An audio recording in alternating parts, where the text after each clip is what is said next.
Let's welcome back to the show. Look who's here, House Judiciary Chairman Jim Jordan. Chairman, it's always great to see you again. You too. So what is happening now? Congressman Thomas Massie reported claims he has enough Republicans to block it in the House. I mean, with full attendance, you can't have more than four GOP defections are going to sink the bill. What's happening right now? I think, there are meetings going on, there are talks going on, just like Congressman Johnson mentioned. I think my colleagues are right. I think we get there. I think we get there because it is a good bill. And I always tell everyone, it's a good bill because Democrats hate it.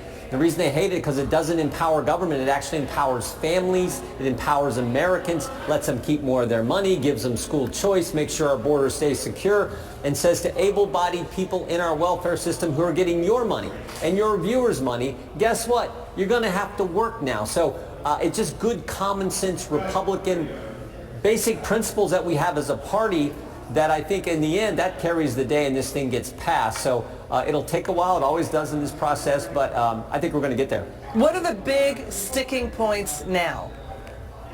Well, I think obviously some of our members didn't like some of the changes that the Senate made, whether it was with the so-called Inflation Reduction Act, which did all this stuff on the green energy stuff, the subsidies there. There was concerns about that. So that's the key. And I think just the overall that we maybe didn't cut enough spending, some members think. I agree we should cut more. But we got a small majority in both the House and Senate.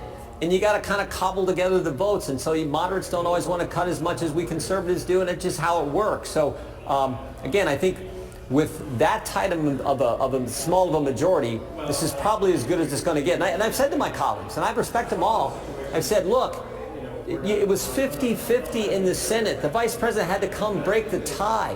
And the two of the three votes on the Republican side against it were Senator Tillis, Senator Collins. Not exactly conservatives. Do you think it can get much more conservative when that's the lay of the land? I think it's difficult. So let's look at what a good bill this is, how it, I think, is going to help economic growth by letting people and businesses keep more of their money, invest that money, spend that money. I think it, on balance, is a pretty darn good piece of legislation that we should be supporting. So we've got a third procedural vote coming up. Do you think it'll get through that? Well, that's the big test. I think the rules actually may be a bigger test than the final passage.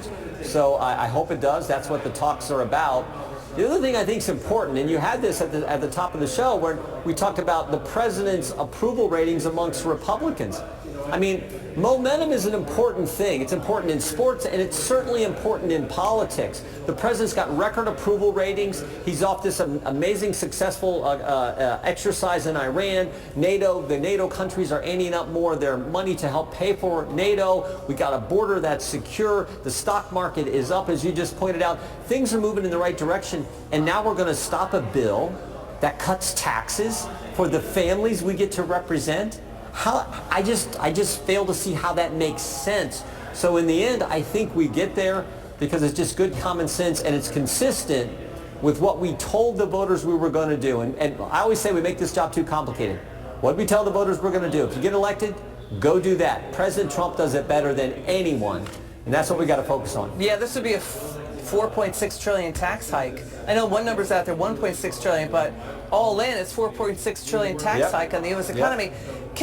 Democrats are trying to make hay, saying, this is going to throw 16 million people off of Medicaid, but about half of that is able-bodied workers who just have to volunteer for 20 hours a week. That's 7.8 million. And then I think 1.3 million people are on Medicaid, and plus people could still get Obamacare. Can you break that down for the viewer on why that 16 million number, it appears to be inflated?